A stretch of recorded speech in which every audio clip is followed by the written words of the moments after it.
This is a story with just about everything: drama, heroism, sacrifice and inspiration. But most of all, it's a powerful love story.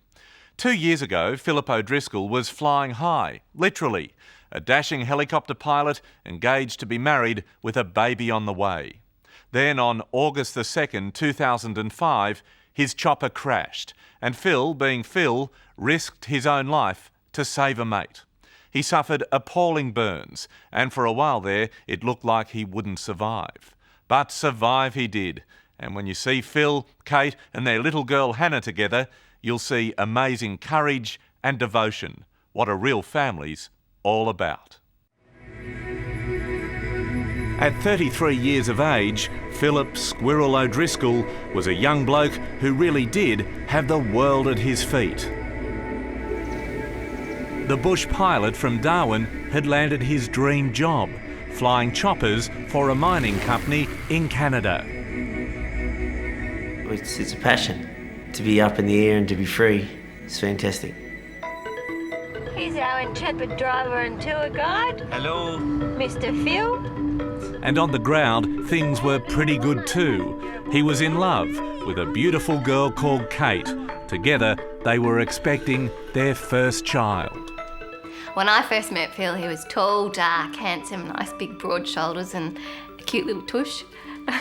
And I thought, oh, yes, he is someone that I could probably fall in love with and change my life. But Kate could never have known how profound that change would be.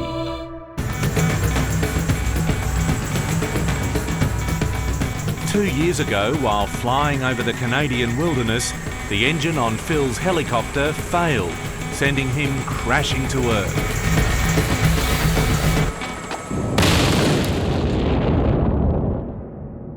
Well, you see what I used to look like? This is what I look like now. This is what I have to face up to every day. Can't say it's the best looking face, but it's me. It's you. Yeah. What was it like when you first saw yourself in the mirror? It wasn't me. It definitely wasn't me looking back at me. It's a very weird sensation when you know you're looking at it, but someone else is looking back. It's I can't describe the feelings that go through you to say, where have you gone? If I sit down, Dad takes ages to get up, so... Not surprisingly, the past 2 years have been a monumental physical and emotional battle for Phil. And without the love and devotion of his family, he probably wouldn't be here. Daddy, I love being at the beach. Is it hard to smile? Well, I smile for photos and they say smile and I say, I am. This is it.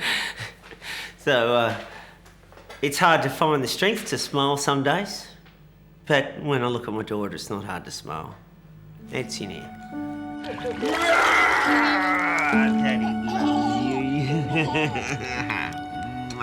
Hannah was born 6 months after the accident, and she's never known her dad to look any different. There's going to come a time where you're going to have to tell Hannah what happened, and she's going to say to you, Dad, why do you look different to my friends' dads? Peter, that's something that I've thought about. Is she going to ask me to park 1 block down from the school because she's too embarrassed to see me? Well, I'll just have to wait and see. I'll do my best to not embarrass her. Try, but all parents do.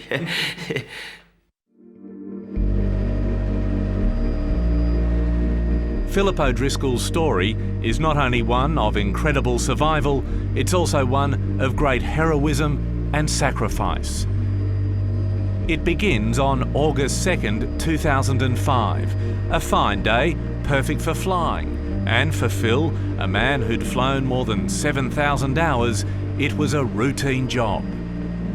All I had to do was pick up these 3 men, fly back to town, 19 minutes, and I was off for 5 days. Emery Garcia, a young American geologist, was one of the 3 men Phil was picking up that day. I was very relieved at the end of the day when I heard the familiar buzzing noise. You can hear it for a long ways off too, so It's a good sound in general. That signified the end of the working day. I can go and have a beer. Yeah, exactly. It was impossible to land on the rugged mountainside, so Phil planned to touch down the front of the helicopter skids like this, allowing Emery to jump on board.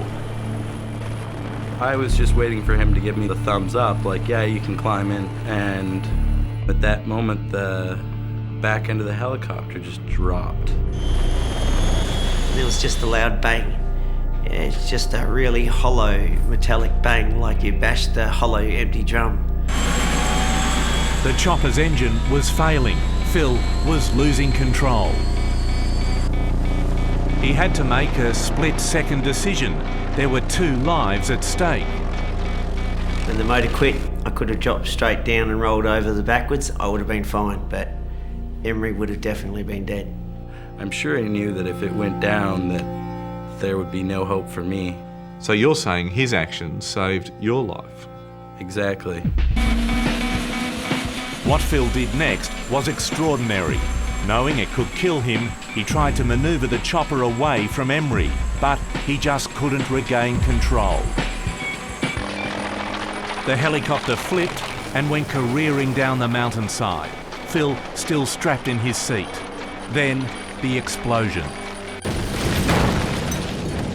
It was probably a 20-meter fireball just shooting straight up in the air, chunks of metal everywhere, and I couldn't imagine it was real. I just remember hot air on the side of my face, and I thought, I better get out of here. And then it just hit me like, that's not air, that's fire. I'm burning. There was nothing left of his helicopter. There was no frame, no windshield, no rotors. When he was loaded into the rescue helicopter, what did you think were his chances? I got like a big breath of air out of his lungs, or he exhaled, and I could just smell like burnt flesh. To me, it was the smell of death. Phil was airlifted to hospital. Kate, 3 months pregnant, flew straight to Canada. I wouldn't have known that it was Philip, apart from could just see his chest, and this was the part of his chest where I always used to lie my head. But any of the rest of him, it could have been anybody. Daddy and daughter in the hospital bed. The physical reconstruction of Philip O'Driscoll has been long and tortuous. 39 operations so far, excruciating skin grafts to rebuild his face, arms and hands. Daddy's favourite little girl. Yes, It's hard to comprehend the emotional torment all this has caused Phil. I'm sorry, But this home video gives you some idea of how tough it's been. But I don't have a quality of life. People say, you should stay alive. Well, those people aren't burned. Those people don't feel the way I feel. You don't know. You fall into a sea of depression with no means of escape. I'd love to give up. I don't say, this is too hard, I don't like this. I sit in the corner, wake me up in 40 years. You can't do it. You got to keep getting up in the morning. Hello, Filthy. G'day, John. Nice to see you. How you going? Good to see you again. Jeez, bit hard on the old hand. I know, and that's with my bad elbow. Leading burn specialist Dr. John Greenwood is the man who's rebuilding Phil. And today at Royal Adelaide Hospital, they're discussing the painful prospect of Operation Number 40. Skin graft to me is an alarm bells of pain. You, unfortunately, are a symbol of hell. I know. If it wasn't for the fact that I enjoy it, Phil, I wouldn't do it. You reckon he's looking good? I reckon he's looking damn sight better than he was when he arrived. Dog's ass. He's had 39 operations. How many more do you think he will need to have? I'm not going to put a figure on that. I'm going to operate on Phil for as long as Phil wants me to operate on him. And he will get to the point where he just says, get stuffed. I've had enough. Rightio. That one there, please, that hurts. Away from hospital, Phil needs constant care. Yeah, generally got to change his pillowcase every morning. Fortunately, Kate's a trained nurse, though she's hard-pressed to remember a more challenging patient. Just because I've done it. Yeah! Thank you. It just hurt. It's changed the whole dynamics of our relationship. We were used to not spending too much time together because Philip would always be away working for long periods. So having to spend 24 hours a day together was a real big trial. Do you still find time to give each other a hug? Yes, yeah. When I'm not trying to kill him, no, I can't put that in there. For her to have to sit every day and try to find that line between carer and lover type thing, you know, she's had to be my mother basically. What about physical intimacy? Okay. How do you deal with that? Well, it works. Everything still works the same way. In the beginning it was very difficult, but it's a bit easier now. I mean, there's definite love between us, but there's always something going on. It's just a matter of dealing with it, the things that we have to do first, not what we want to do. You're concentrating on the have-to-dos. What are the want-to-dos? To be a father, to be a partner, to do the role that myself as a man should be able to do. All right, see you, baby. Oh. See you, Good luck. darling. Let's go. But before Phil can get on with his future, he's got to face the past. We'll just open it up and we'll get you in. Can you look after me, Squirrel? Well, we'll see. So for the first time since the crash, he's getting back in the pilot's seat.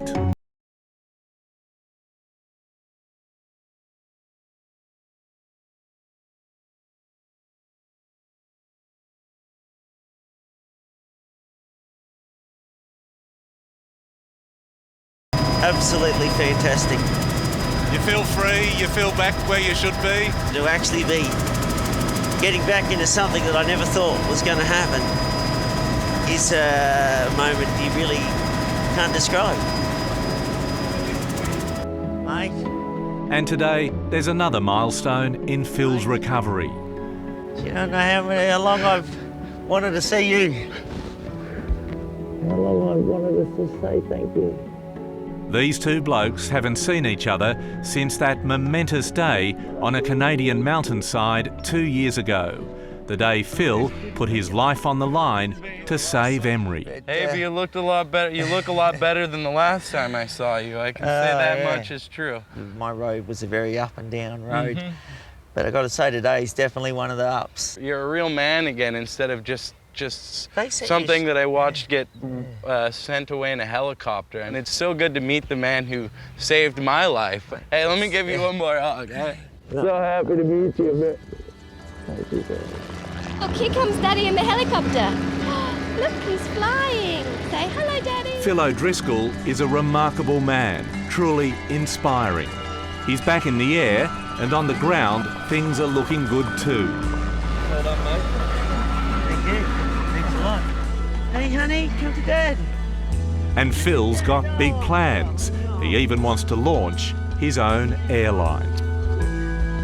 I don't want to be ever known as a bludger. I want to be just a member of society. That's what you want to be, isn't it, Pete? Absolutely. Just a member of society, putting your 2 cents in. So O'Driscoll Aviation coming to an airport near you. Oh yeah, be right up there next to the old kangaroo. Look out, I'm coming.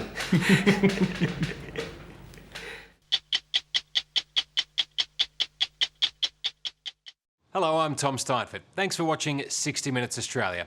Subscribe to our channel now for brand new stories and exclusive clips every week. And don't miss out on our extra minutes segments and full episodes of 60 Minutes on 9now.com.au, as well as the 9Now app.